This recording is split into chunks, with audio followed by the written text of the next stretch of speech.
This is Santorini. He's a 9-year-old gelding. He's a bit afraid of the surface, of a new surface. Start from the beginning and really feel how he is. So there's step one. And every time he's here, it gets really quiet. When he's out here, pressure, good, relax. We teach him what to do in his body. The reason he does this and stops is because he doesn't know what to do.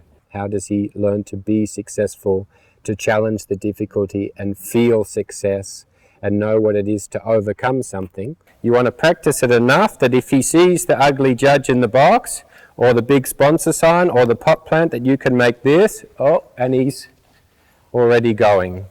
He's putting himself in the front of the classroom like, oh, pick me, I'm getting these answers correct. This must be my favorite subject.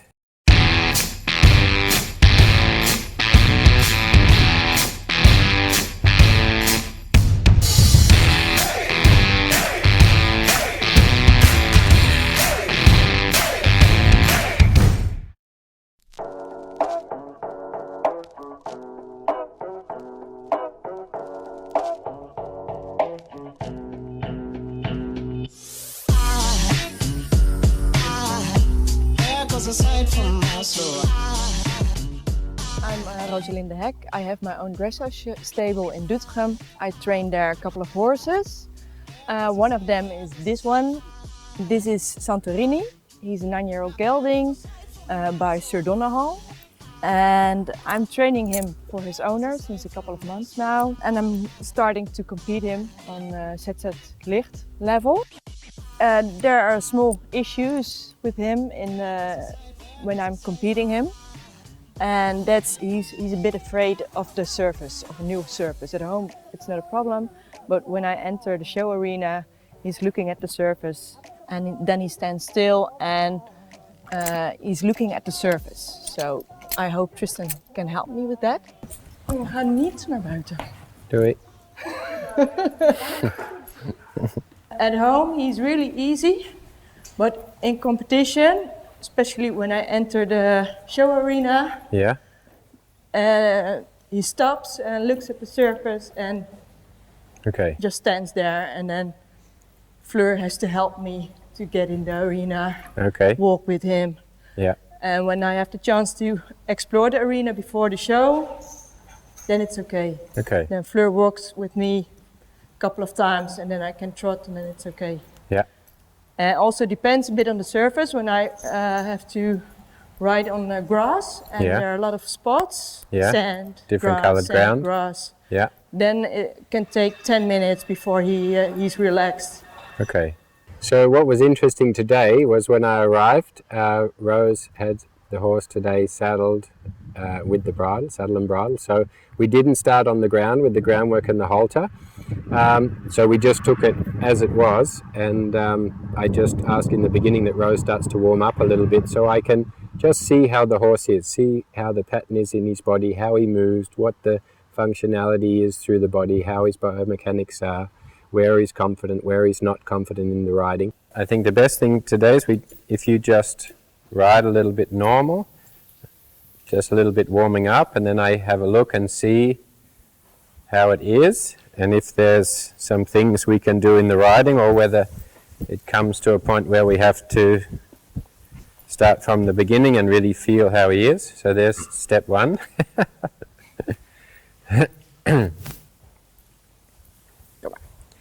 So when you get to that position, just try to think about turning the opposite hind leg.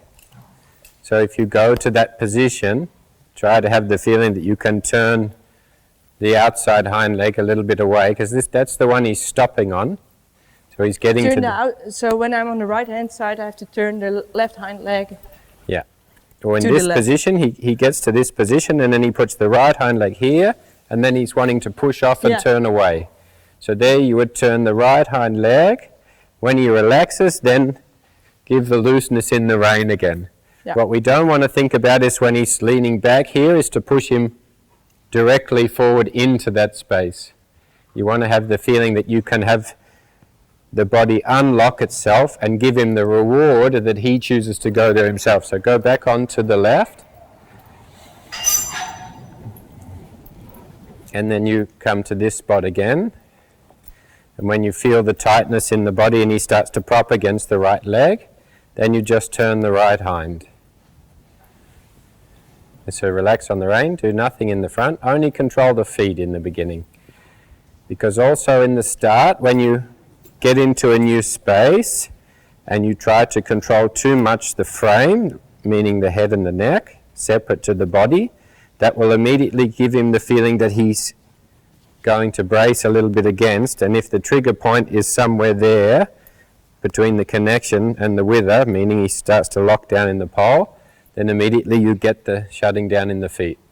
And so when you're not knowing what to do in your body, of course you go into the defense protection mode, and that's what we saw in the first round with Rose. He sort of came towards the sun line, he started to be a little bit unsure in his body, then you get the trigger of the tightness in the neck, that goes through into the shoulders, down into the feet, the hind legs start to lock up, and then he starts to push immediately away and turn around, and you get this bad sequence of events. So from the beginning, we think then about being able to teach the horse how to control his feet. So when he doesn't know where to put his feet to be in control, of course he's either going to stop or the feet are going to go completely in the other direction as fast as possible. So we teach them in that moment what is the thing that they can do with their feet to stay in control of themselves. So of course, in the beginning, when Rose came towards that sun line, he was wanting to put the right hind in the ground and gets tense on it, brace on it and push away. Immediately we want to teach him to relax that leg, put the leg underneath himself to give himself stability and to be able to trigger that relaxation, that softness back in his body. So he goes out of the tension into the relaxation. So in the moment where he's unsure, he can feel immediately a position or an order of movement in his body of control. So he feels no longer out of control and he needs to defend or run away from the situation, but he starts to feel control. Yeah, and then you just go a little bit in trot. Don't change the frame or the reins, just let him trot. The only thing he has to do is follow the direction and the track. And then when he gets a little bit stuck, only think about the feet. So of course the only way he can move is through his feet. So if he gets control of the feet, then he has control of himself. And if he's getting to a place where he stops, the reason he stops is because his feet are not going anywhere anymore. So then we only try at that moment to get the freedom in the feet and not trying to push the whole horse as one unit into that space. And then a little bit in canter both ways. Good, and just have the feeling that you give on the rein, let him go forward. Yeah. And then down the next long side, you just try to give him the feeling that you can open up the body and let him go forward in the canter. If you don't get a response, then a little bit with the voice. If there's no response from the voice, then you just give him the practical example with the leg. Yeah, and now a little bit forward from the leg. Good. And now relax again. So you invite him to offer the forward himself, open the body, then the noise. Yeah, and now the leg. Just go. It doesn't matter where. Good. And again, give. Voice. Yeah, and just rub him on the neck. So that first you get the feeling that he's inviting himself forward, and then you can fix the posture in which he has to do it in. Okay. But don't try to do all things at once. So once we were able to take some laps around the outside of the arena, we're then going into being able to just focus on one thing, and that in the beginning was the forwardness. So to be able to get the handbrake off. So teach the horse to be not in the position of waiting, sort of going, but sort of waiting like, where's the next thing I'm going to have to protect myself from? We're able to change that posture from a position of protection. Even though he is going around the arena and he's following the track, he's still kind of in that position of being aware, being alert for something to be spooky at. And so we teach him a different posture, a posture of confidence, where he really feels, he says the yes, and he goes forward by himself by only having to focus on that thing. So we're not adding to the situation by keeping him in a certain frame, by being busy or sending signals into where he should have his head and neck, that he should stay from the leg into the connection. All these extra jobs, we relieve him of them by giving him one, and that's really telling him that he can go forward. Good, so now you're only controlling the feet. So no pressure forwards. Good, now drop the reins. Drop the rein, drop the rein. Good. Turn to the right. So just pick up the right rein, turn the right hind leg. Make a turn here? Yeah. Good, and now relax again. Good, and here you take all the pressure off. Don't do anything. Good, and now you turn to the left. Left rein, left leg. Quicker. Now relax. Good. Yeah, and every time he's here, it gets really quiet. When he's out here, turn to the right. Here, pressure. Good, relax. Good, and now go in trot again. So we first have to make sure that we have control of the feet, that you can give direction and be able to control each individual foot without the pressure of pushing the whole body forwards. So you're leading him by the hand instead of getting behind him and driving him forward with the aid. Here again you do nothing except relax on the rein.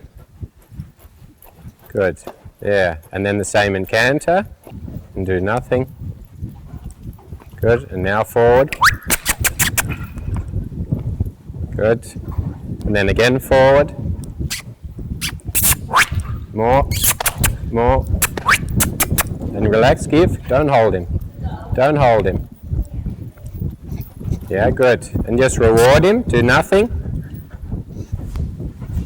Good, and now a little bit the shape again. Now a little bit the connection, now a bit the connection and the shape again. Good, just shorten the reins, let the length of the rein determine the length of the frame, good. Good, and then let him trot again. I'm going to have to move all your butts off this couch for one small second. This is my secret lair where I keep students that don't do as they're told, and tools for training horses.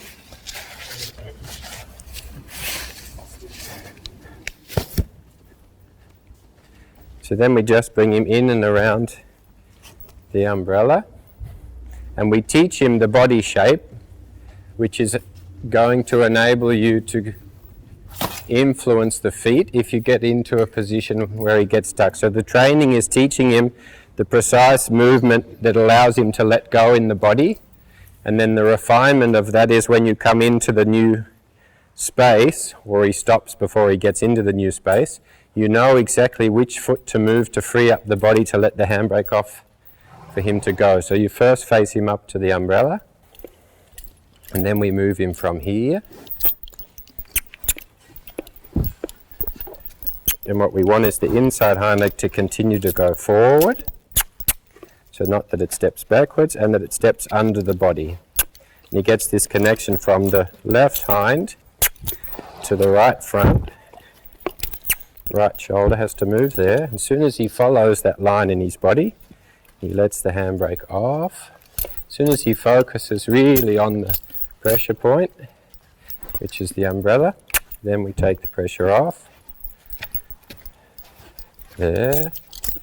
So the folding, the turning of the leg lets him relax in the body.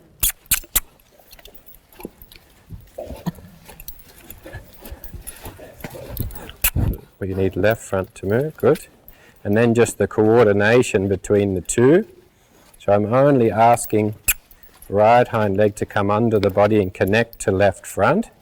So he has this diagonal connection in his body, which means then the body keeps going. He doesn't stop because one of the legs gets out of sync with the other. Bring the nose now a little bit from your right leg. Good. Good, good, and now let him stop again. Good boy, and long reins. Good. So the part where he would come into an area where there is pressure in general, longer on the rein, where he would normally free up, we teach him what to do in his body. The reason he does this and stops is because he doesn't know what to do. So we teach him in his body how to regain that connection and to find a posture that gives him confidence. So rather than the locking up and leaning back, we teach him to step through his body and go forward. And then left front, right hind, yeah, good. So he becomes more flexible in the body, very good. And relax again. Let him follow. Follow the umbrella here. Left hind, good. Good. Left hind. Good. And then, yeah, and now forward. Good. Right hind. Good. Yeah. Good. And then relax again. Good. Just let him walk a little bit.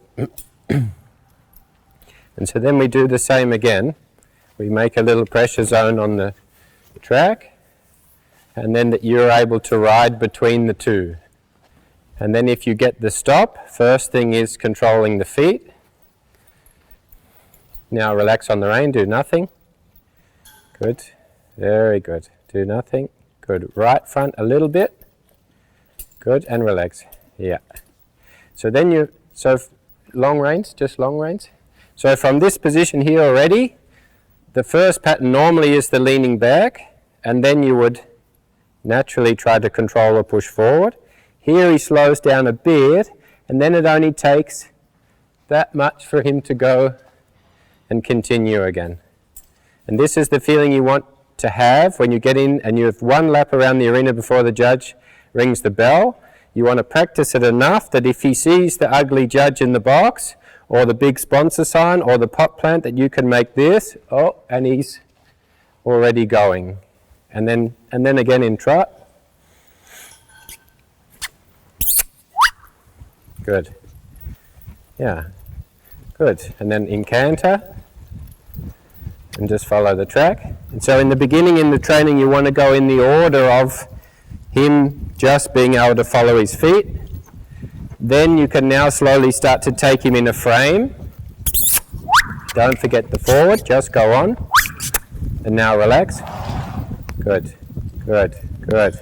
And then you can start to take him in a frame. And then the last one, of course, is being able to do an exercise. So you would put whatever you're using, the umbrellas, for instance, on the diagonal line in your half pass or in the middle of your changes. And then we got to a point where he was going willingly forward, he was good in the frame, and then we can start to add things, exercises or things in the environment to challenge that, and then help him to learn how to overcome it. How does he learn to be successful, to challenge the difficulty and feel success and know what it is to overcome something, that he starts to have these self-generated learning abilities of feeling, oh, this could be difficult, and then thinking, oh, I'm going to go for it. So then we get a horse that starts to feel he sees something difficult, and then he's having the thought himself, not that I'm going to go away from it. I see something difficult and I'm going to overcome it because I know the feeling I get when I overcome something. So the training is about giving the horses those feelings of success so that they continue to look for those things. And then the challenging moments or the level of challenge can go up and up, and the horse is able to feel success all the time. And then we just do the approach. So this is, in the beginning, an exercise where the object is still. Doesn't matter if it's umbrellas or a shadow or the arena fence. The specific thing is not important. What's important is his response or reaction to the thing. And then we train a little bit his response to something approaching him. So we're able to then target more parts of his body. So you just stand still in the middle. The only thing you have to control is the feet if he wants to run away. And we try to get him to draw to the object and longer on the reins. Yeah. And now left hind. Good. Good. Yeah, and then relax again. So in the beginning, when he has the tightness in his body, of course he locks up and he wants to move just one stiff unit, and then the hind leg starts to turn, so he starts to adopt already the position or the order of moving that's giving him confidence. Left hind. So he goes from stiffness straight away now relaxation. So every time he chooses the pattern in his body that makes him relax, we reward him. And again, approach. Good. Yeah, good, exactly like that. Boy, and then I go away, and then I approach. Good. Then I relax. So in the end, you don't have to direct him at all. He's automatically going to move the hind leg in that direction. Good boy, until we can approach, and then there's no negative response. Good boy. Then longer on the rein. Reins up the neck a little bit. So of course this is fast tracking. We haven't done the pattern in the groundwork. We haven't done the tools on the ground without the rider. But of course you are lucky enough to know the TRT method, so you know what I'm talking about when I say turn a hind leg or turn a front leg. I'm training with Tristan now for 2 years with 2 or 3 horses. One of them is my own horse, a small tour horse. We're training for the big tour. And also a 6-year-old mare, which is very sensitive. And he helps me with the TRT methods to give her more confidence and that she gets more confidence in the arena and also in training. So the actual process of me telling him he's correct lets him turn more into the state of feeling like, oh, I'm getting some answers right. Oh, I can start to relax. He feels the meaning of success, and then he starts to have self-generated learning abilities, where he's now not looking for the escape. He's now turning by himself to me like he's putting himself in the front of the classroom like, oh, pick me. I'm getting these answers correct. This must be my favorite subject. And then I go also with the flag a little bit. So again, we get him that he makes a good decision. So the fact that he focuses on the umbrella is enough to say, yeah, that's what you need to do. When you get to a difficult situation and you see something scary, don't turn around and exit stage left. If you focus on the thing,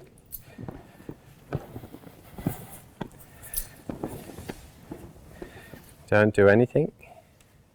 So he's going now towards the other pressure zone. So he's as close to Einstein as you'll get. So good boy. So again, just these bits of knowing when to stop is the most important bit. Good boy. So you start with the horse that when you approach is getting tense through the whole body, and then you just start to turn the hind leg towards me. So only the left leg towards you. Yeah, so left snaffle rein and left leg. And he turns the hind leg. Yeah, and then towards. Let him follow. Good, and then you're going to turn the right hind like this. And what we're then doing is being able to free him up from the pressure that he learns here when he wants to get sticky. When he goes towards the thing, again, he gets more relaxed, left hind. Yeah, and then we're able now to take the level up of the pressure of what he can handle himself in. Left hind. Good, so there you feel the sticky bits again. Good, and now let him follow. Good boy. So just like when you first enter the arena and the legs get stuck in the ground, it gets a bit sticky. That's the same here. I put pressure on here and I want the hind leg to continue to turn. Yeah, and him to want to face up to the thing that's causing the pressure. It's very good. Don't do anything. Good, and let him follow. Good boy. Yeah. Good, and give him long reins again. Yeah, good boy. I was very happy how it went, a bit surprised about how brave he was in the end and how fast everything went. What still is difficult for me as a rider is not to push, because that's the first thing you want to do. You want to push your horse towards the scary object. I do know already that that's not what you have to do, but it still is difficult to stay relaxed and let the horse make the right decision by himself. But I was very happy with how brave he was and how fast it went. So yeah, now try to train this at home. So what's important is that we're able to break these things down. Rose is going to have to do these exercises to be able to build up the information bank in the horse so that he's able to then build success in the basic exercises and the basic technique of what he has to do to be successful going around the arena. She then can build those exercises into the movements that she has to ride in the dressage test. So he's able to, one, be able to go walk, trot and canter and have these challenges in which he's now looking to overcome. And then we're able to then again add one thing, which may be a half pass or may be a flying change, or it may be the first center line. The movements then in the test are able to be practiced with this challenge. And again, he starts to think about overcoming that difficulty. And that we've all felt that you can come into a half pass and then your horse sees something in the corner, he leans back more and more, and we have to push more and more. The horse feels that he's being made more and more to go in a half pass towards that scary corner. The management that we take on gets too much and the horse stops or props or we have a mistake. So it's then being able to practice those exercises within the performance we have to do in the ring, so that then in the end, when we go to the competition being the exam, we have all the information. It's not like we practice the pirouettes and the flying changes and the extended trot once and then we never do it again until we go to the competition. We should also think about the same in the way our horses present themselves and the way they feel in the ring, in the preparation, before also going to the competition, so that when they go to the exam, the competition, they have all the information, and in the exam they can be successful or as successful as possible in passing that exam, and that we're always ending up with winners, not only on the score sheet but also in our riding and in our feeling.